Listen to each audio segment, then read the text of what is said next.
Olá, pessoal.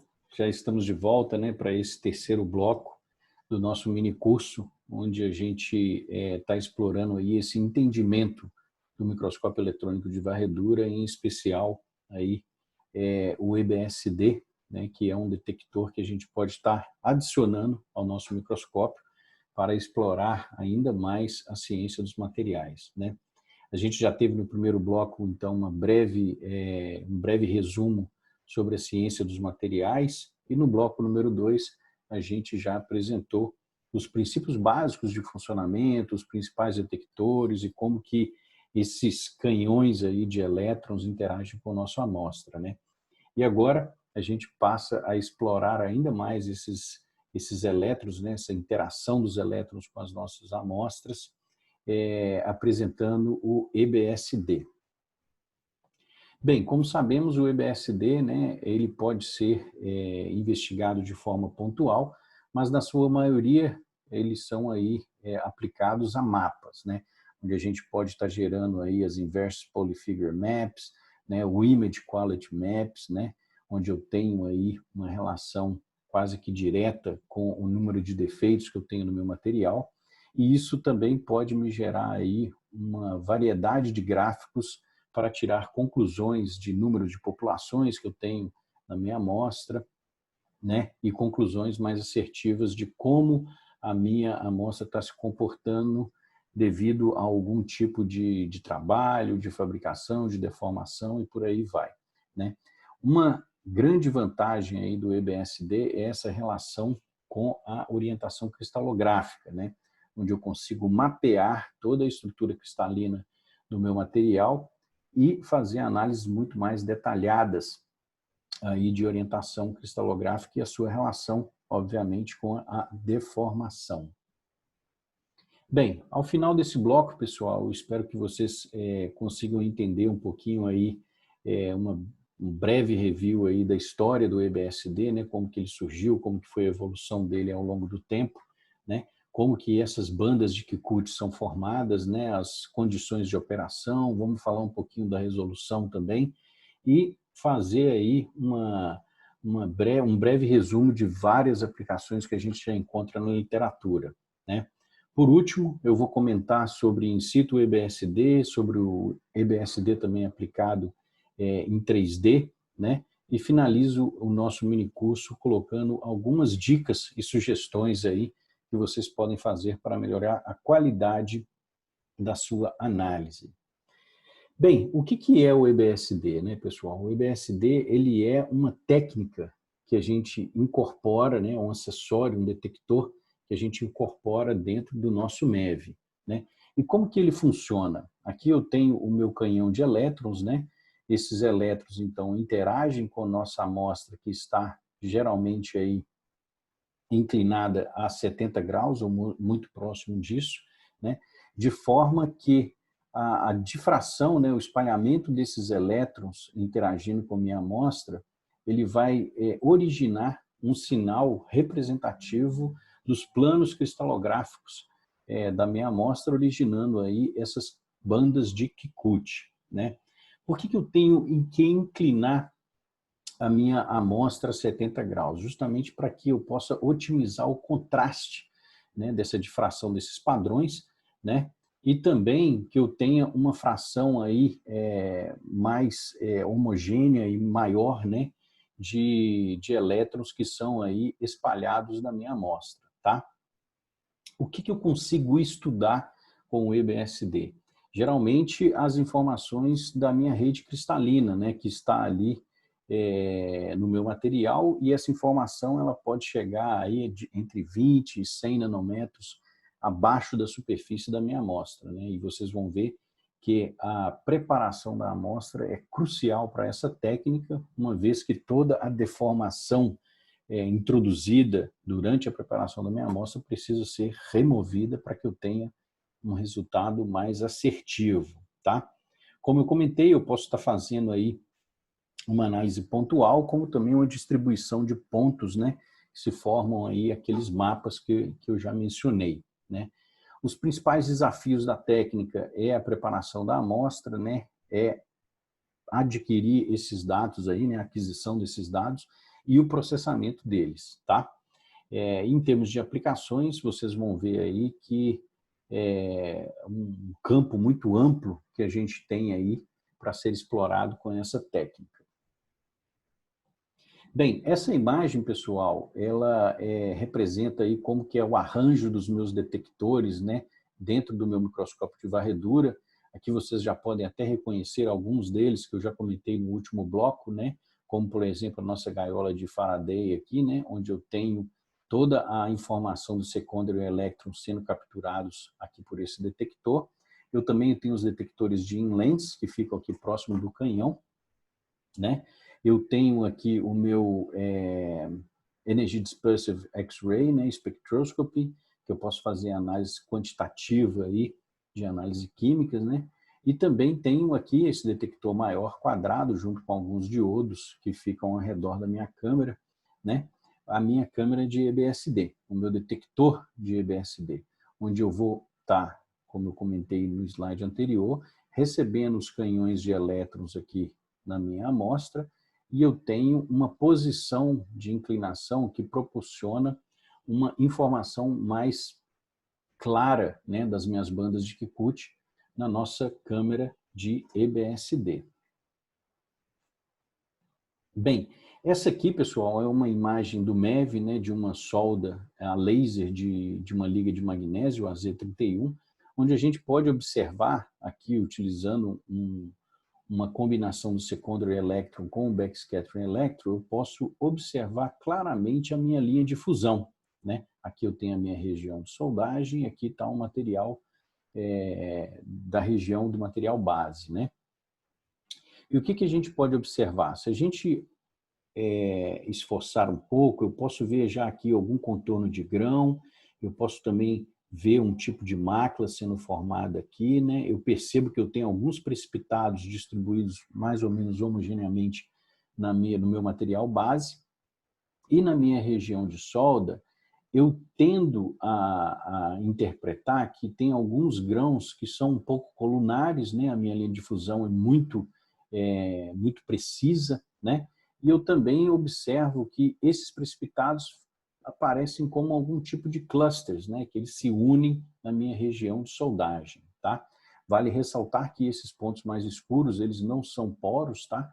Eles são alguns vazios deixados durante a preparação da amostra que esses precipitados, esses clusters de precipitados foram removidos, né? E o EBSD? Como que o EBSD pode melhorar essa imagem para mim, né, se eu fizer uma análise aí detalhada dessa região?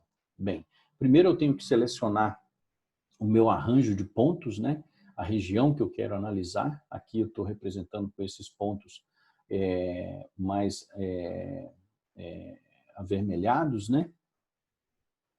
E quando eu faço uma análise de EBSD, olha o que eu tenho como resultado, né? Eu consigo ver claramente a morfologia dos meus grãos, né? Eu consigo ver os contornos de grãos, eu consigo ver muito bem definido as minhas máculas, né? Que é característico da deformação do magnésio. E, surpresa, eu tenho aqui a minha linha de fusão muito bem definida e uma região de zona afetada termicamente muito pequena, né? Que a gente não consegue nem detectar de uma forma tão precisa, né? A surpresa também fica pelos grãos equiates, né, que são grãos aí mais arredondados na minha região de soldagem, né? Vale ressaltar que essa é uma Image Quality Map, né, onde a intensidade da minha escala de cinza também está relacionada com a qualidade, com o nível de defeitos que eu tenho dentro dessa região que está sendo analisada, tá? Quando eu passo a analisar a orientação cristalográfica, e aí já investigando o meu Inverse Polyfigure Map, porque cada ponto que eu coletei, né, desses Kikuchi patterns aqui, né, nas bandas de Kikuchi, ela traz o DNA de orientação do meu cristal, né? Eu consigo ver claramente como que como que a soldagem está influenciando na orientação cristalográfica do meu material, né? E isso proporciona aí diversos tipos de análise, até de mecanismos de deformação quando essa amostra for submetida a algum tipo de carregamento. Bem, se a gente olhar aí o histórico, né, do EBSD, né, ele não é uma técnica, ela é uma técnica relativamente antiga, né, ela foi descoberta lá em 1924 pelo próprio Kikuchi, né, e por isso o nome de bandas de Kikuchi, onde ele observou aí, em uma análise utilizando o microscópio de transmissão, algumas bandas de Kikuchi, que está representada aqui por essa figura, tá, pessoal? E a gente observa que 30 anos depois, né, aí já com o Blackman e com Alan, né, eles começaram já a intensificar esse estudo com relação a essas bandas de Kikuchi dentro do microscópio de transmissão. Tá?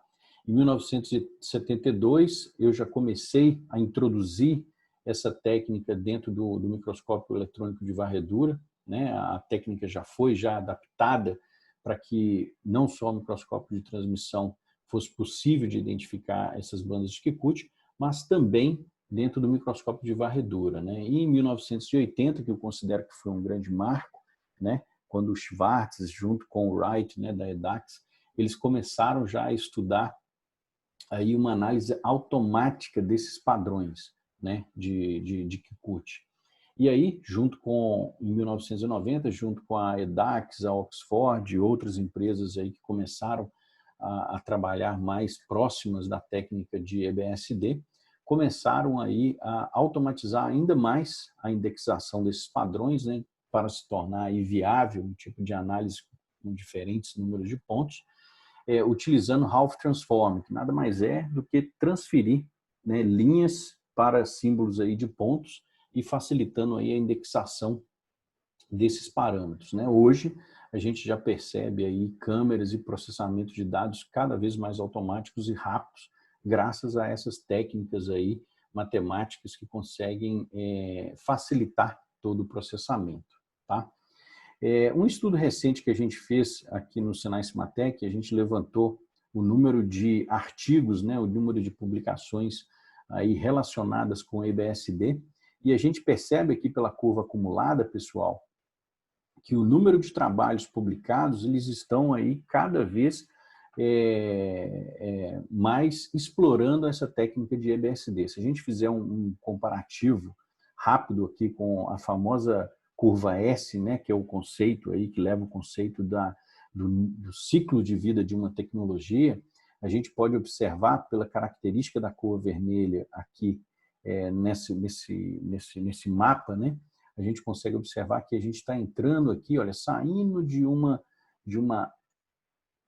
como é que eu diria aqui, de um estágio, né, de crescimento, entrando já numa maturidade muito grande da nossa técnica de EBSD, tá? Onde a gente observou aí quase 20.003 trabalhos já publicados com ou relacionados com as técnicas de EBSD.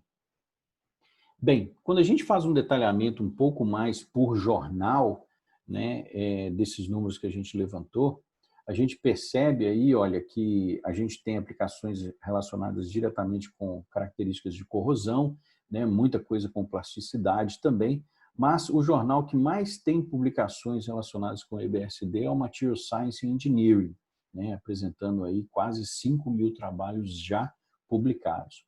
Então, a gente começou a ir um pouco mais a fundo nesses trabalhos, né, fazendo uma análise de rede semântica desses quase 5.000 artigos publicados na Material Science Engineering, e a gente observa claramente a formação de clusters com algum tema, né, relacionado a esse tipo de análise. Né? Por exemplo, os meus símbolos aqui mais azulados, né, eles estão diretamente relacionados com o mecanismo de deformação do meu material. Né? Eu também tenho análise aí de crack propagation, né? Principalmente aí relacionado com a parte de fadiga, né? A parte de simulações numéricas também. Tá? Eu aplico muito o EBSD nesses artigos para análise de fase. Tá? A parte de soldagem eu consigo também ter uma clareza muito mais do que está acontecendo com a minha microestrutura, né? E com todas as características do meu material. E a gente também tem o ECAP, né? Que é aí o Equal Channel Angular Extrusion, né? Onde eu consigo ver aí, de uma forma muito clara, a relação entre mecanismos de deformação e a própria conformação do meu material. Vale ressaltar também um estudo muito mais claro sobre a recristalização dinâmica que eu consigo fazer junto com as técnicas de EBSD.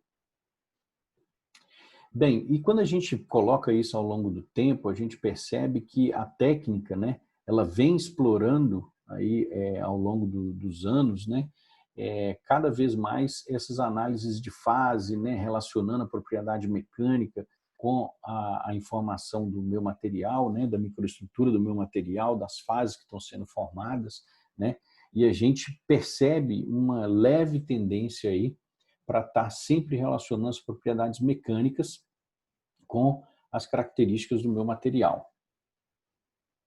Se a gente olhar também, pessoal, a gente vê alguns polos de análise, né? Principalmente aqui relacionado a mecanismos de deformação com as máculas.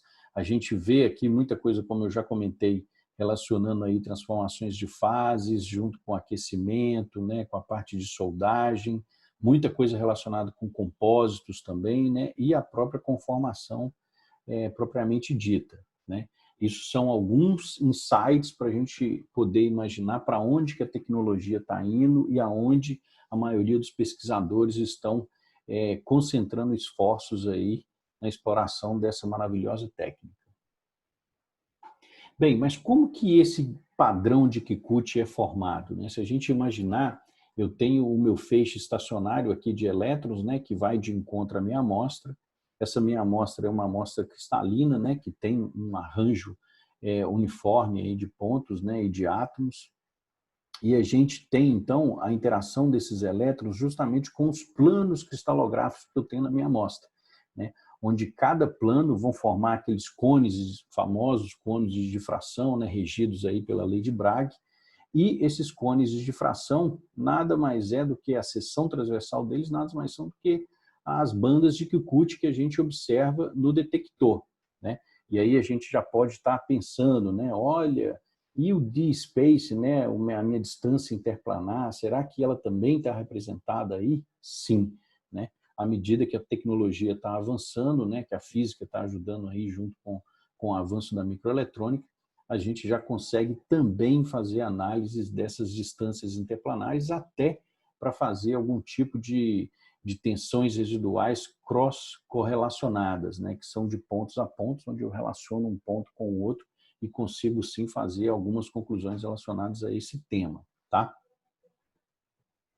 Bem, essas bandas de difração, pessoal, como vocês podem observar, né, aqui através das linhas vermelhas, né, elas nada mais é do que os planos cristalográficos que eu tenho na minha amostra, né? E onde eu tenho a interseção desses planos é justamente as direções, né, que eu tenho aí dos meus planos cristalográficos, ou seja, praticamente todo o DNA da minha amostra, ela vem aí nessa informação das bandas de Kikuchi. Aqui de uma forma ainda mais clara, né? Se a gente pegar o cristal de níquel, por exemplo, eu consigo ver claramente os planos cristalográficos aqui 020, né? E o 2-20, onde eu tenho aí de uma forma muito fácil de visualizar a formação dessas bandas aí de Kikuchi vindo dos planos cristalográficos, né? Vale ressaltar, pessoal, como eu comentei no slide anterior, né, que essas bandas de Kikuchi, né, ela tem uma certa variação da espessura dela, como vocês podem observar aí na figura. Essa espessura da banda de Kikuchi, ela é intimamente relacionada com o D-space, né, de uma forma inversa. Se a gente parar para olhar, né, o plano 200, ele é um pouco aí, né, slightly wider, né, um pouco mais aberto, digamos assim, né, do que o 2-20. E por isso ele aparece um pouco mais narrow, né, um pouco mais fechado aqui na banda de Kikuchi do que esse primeiro que seria menor, tá? Aqui é uma animação que eu encontrei aí na internet, né, e coloquei aqui para visualizar melhor, né, essa relação entre as bandas de Kikuchi e a nossa rede cristalina, né, nossa orientação cristalográfica. E vale ressaltar, mais uma vez, né, eu já comentei no começo da nossa apresentação, que todo esse material ele visa exclusivamente a comunicação e educação, né, nenhum poder aí comercial envolvido, tá, pessoal? E a gente percebe que até as simetrias que eu tenho entre os meus planos, né, e as minhas direções, eu consigo verificar aqui também nas minhas bandas de Kikuchi. Bem, e essa intensidade, né? Por que eu tenho bandas de Kikuchi um pouco mais intensa do que as outras, né? Por que eu tenho essa diferença em brightness, né? Entre essa informação? Isso porque ela está diretamente relacionada, pessoal, se a gente pegar a nossa equação de intensidade, né? Ela é diretamente relacionada aí com o Atomic Scattering Factor do elétron, né? E aí cada região, cada plano, né, vai ter aí uma relação direta, porque ela está relacionada também com as coordenadas da minha célula unitária. E por isso que eu tenho essa diferença aí entre escalas aí de cinzas, tá? Bem, e como que eu processo esse dado? Primeiro, como eu comentei, eu tenho aí a posição fixa, né, do meu feixe de elétrons, né, e eu coleto esses padrões, né, aqui está um exemplo deles, e eu uso essa transformada, né, de Hauff transform, né, para detectar justamente essas bandas e transformar elas em pontos, né, de forma que o processamento da minha informação ela fique cada vez mais suave, né. Então, eu uso a Hauff Transform para transformar essas linhas em pontos e, com isso, melhorar aí esse match que eu tenho com as minhas fichas cristalográficas já cadastradas no meu sistema, né? E, com isso, eu consigo aí fazer uma análise muito clara das fases, né, e da orientação cristalográfica do meu material. Eu comentei lá quando a gente estava fazendo o bloco 2, quando a gente passou aí os princípios básicos do MEV, né? A relação entre a accelerating voltage e o comprimento de onda aí dos meus elétrons, né? E a gente percebe aqui claramente que aumentando essa accelerating voltage, né, eu vou estar reduzindo esse comprimento de onda, como eu já comentei no nosso bloco anterior, e, consequentemente, essa espessura das minhas bandas de Kikuchi também vão ser ajustadas, né? Elas vão ficar um pouco mais reduzidas.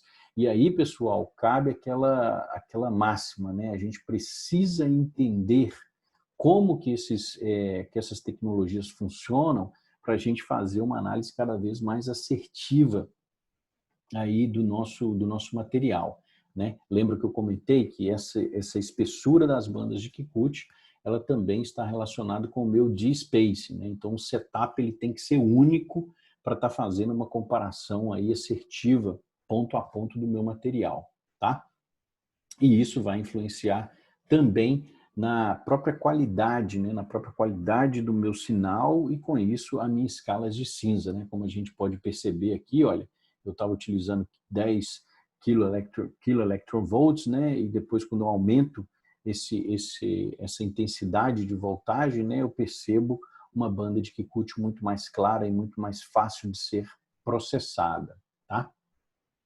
E a corrente, né? A corrente que eu uso lá para gerar os meus elétrons, né? Eu percebo também que aumentando essa corrente, né, eu vou estar aí diminuindo o integration time da minha câmera, tá? E também vou estar aumentando aí o diâmetro do meu beam, né, do meu feixe de elétrons. Então, sempre vai ter esse trade-off, né, onde a gente sugere sempre que vocês façam mapas cada vez menores ali de teste, né, deixa rodando ali por 20 minutos, 30 minutos, até para você processar esse dado e aí sim, alcançando os objetivos aí da sua análise, você aumenta o seu tempo de análise aí para algumas horas para ter uma área mais coberta e com informações mais certas aí, né, do seu material, para sair de uma análise muito pequena, muito pontual, muito restrita, né, para ter um overview maior aí da sua amostra. Bem, um outro ponto que a gente precisa tomar cuidado também, pessoal, é com a inclinação da minha amostra. Lembra que eu comentei que a nossa amostra vai estar inclinada a 70 graus? Pois é, eu também preciso corrigir esse tilt, né? E também o foco da minha amostra, né, de forma que, se eu pego a minha amostra sem nenhum tipo de correção de inclinação e de foco, eu vou ter uma imagem completamente distorcida, né? Lembrando que os meus feixes eles estão vindo ali quase que na lateral da minha amostra, né? Então, esse tilt correction, ele nada mais é do que ele traz a sua amostra, né, a informação corrigida, como se ela tivesse plana, e eu consigo ter uma análise muito mais assertiva, como se o feixe estivesse perpendicular à minha amostra. Observe que a diferença dessa imagem para essa é justamente o foco, né, que é esse Dynamic Focus que a gente utiliza, para que todas as regiões que estão sendo analisadas tenham um foco ajustado, né, de forma a garantir aí que a minha imagem ela saia cada vez mais fidedigna à minha amostra. E aí vocês podem imaginar, né, quanto mais plana for a minha amostra, quanto mais livre de deformações for a superfície da minha amostra, mais completa e mais precisa vai ser aí a minha análise de EBSD. E aí que está o pulo do gato, né? Bem, e o working distance, né? A gente já sabe que essa interação entre o eixo Z, né, da minha amostra, à medida que eu vou aproximando ela do meu canhão de elétrons, né, eu preciso ter aí um cuidado muito grande para não estar distorcendo o meu sinal, né, e para isso eu preciso lembrar aí do sistema, quando calibrado, quais são esses máximos e mínimos, né, da minha working distance, para que o sinal ele esteja cada vez mais centrado na câmera, porque a câmera está fixa, né, numa posição, e é justamente esse working distance que vai me dar uma maior clareza no meu detector, de forma que eu tenha aí a informação como eu preciso receber para fazer a análise. Tá legal? Bem, uma outra condição de operação que é muito importante, pessoal, é a gente remover o que a gente chama aí background removal, né? Remover toda como é que eu diria, o sinal que chega em uma região com um grande número de pontos, né, e de grãos, né? Então, como que a gente faz isso? Primeiro, eu vou coletar o meu background abrindo meu feixe para iluminar uma quantidade razoável de grãos, tá? E fazendo aí uma varredura, você pode até movimentar a sua amostra nesse momento, de forma que eu tenho uma média de toda esse sinal que chega no meu detector. E quando eu começo a coletar aqui o meu padrão, eu posso filtrar esse ruído, digamos assim, né, ou esse sinal que não será processado, de forma que depois que eu subtraio aí esse background, eu tenho uma nitidez mais assertiva aí do meu sinal, facilitando, obviamente, o processamento dos meus dados. Em termos de resolução, pessoal, a gente pode aí remeter ao nosso bloco 2, né, do MEV, onde eu tenho aí uma penetração que varia entre 15 nanômetros e 1 micron, né, de resolução espacial, né, ou seja, quanto de informação que eu coleto dentro da minha amostra, lembrando que ela vai estar inclinada agora, né? E a gente pode estar utilizando aí, como eu já mencionei, Monte Carlo Simulation para ver quanto que está a penetração, né? Como que está essa interação do elétron com a superfície do meu material, tá? Em termos de resolução angular, né, a gente percebe que o EBSD dentro do MEV, ele alcança uma resolução angular muito boa, né? Nós estamos falando aí de 0,1, 0,05 graus, né?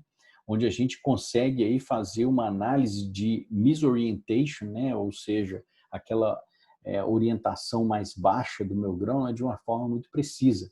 E com isso eu tenho um monte de informações que contribuem para a análise, por exemplo, de recristalização, né? Ou até mesmo de formações de fase e concentrações de tensões que eu posso ter dentro ali na superfície do meu material. Tá legal? Em termos de capacidade de medição, né, pessoal, esse gráfico eu plotei ele lá em 2008, quando eu estava terminando meu doutorado, né? E naquela época a gente tinha aí um setup que me garantia no máximo aí 80 frames por segundo, alguma coisa desse tipo, ou seja, por segundo eu conseguia salvar, né, essas bandas de Kikuchi, umas 80 mais ou menos figuras, né?